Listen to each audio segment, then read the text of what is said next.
for the second reading of Chapter 3 of How to Lose a Planet, the Afro-Future epic.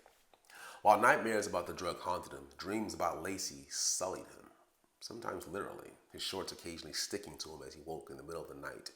Even though he thought Lacey was manipulative, she suggested he abused drugs, and she wished he were dead. One unforgettable detail of the dreams was that, in them, he and Lacey had sex, and the sex was always dangerous. His and Lacey's lips moistening a coin's breath of each other's skin while flames crowded them, their bellies brushing against each other while bullets grazed their backs, their fingertips drilling each other's flesh while a ceiling collapsed on them.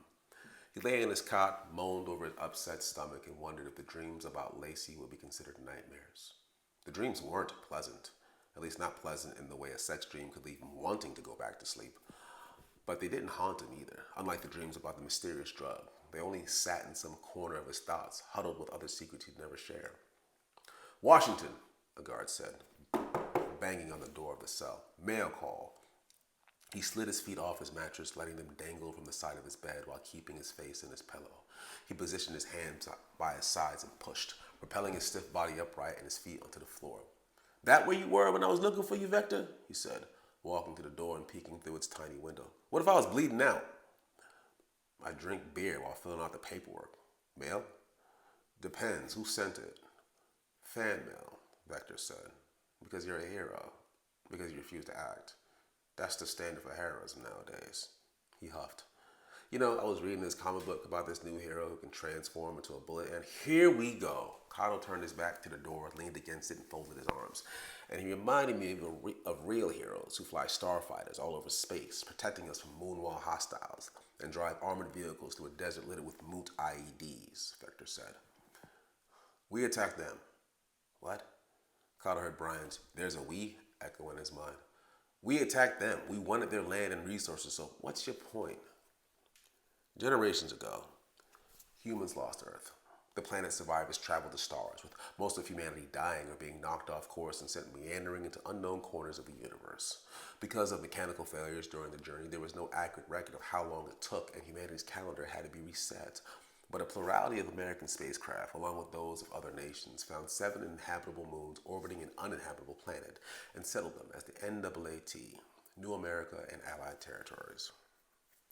But most of the moon's terrain had already been settled and terraformed by an industrious species called the moonwall, who were comparable to humans in size and physiology.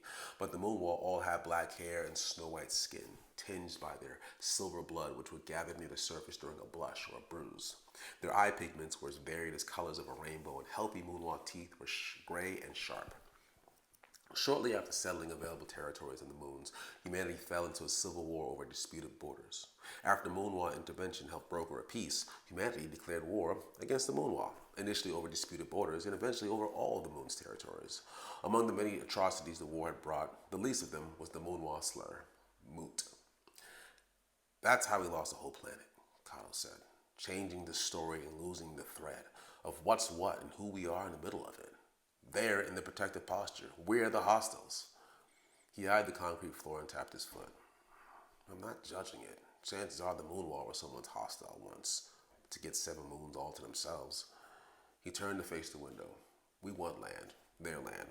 Fine. It's above my pay grade, but we have to pretend we're good guys while we're doing it." "We are the good guys." "We?" Vector grinned.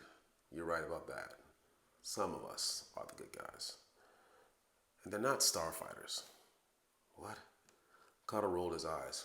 "You said real heroes who fly starfighters all over space. Starfighters are for comic books. Combat pilots fly rollers, S-class and C-class." He wondered if one of the reasons he refused to kill while in the army was because nobody cared enough to get their facts straight. No starfighters. "Not actually," Vector said.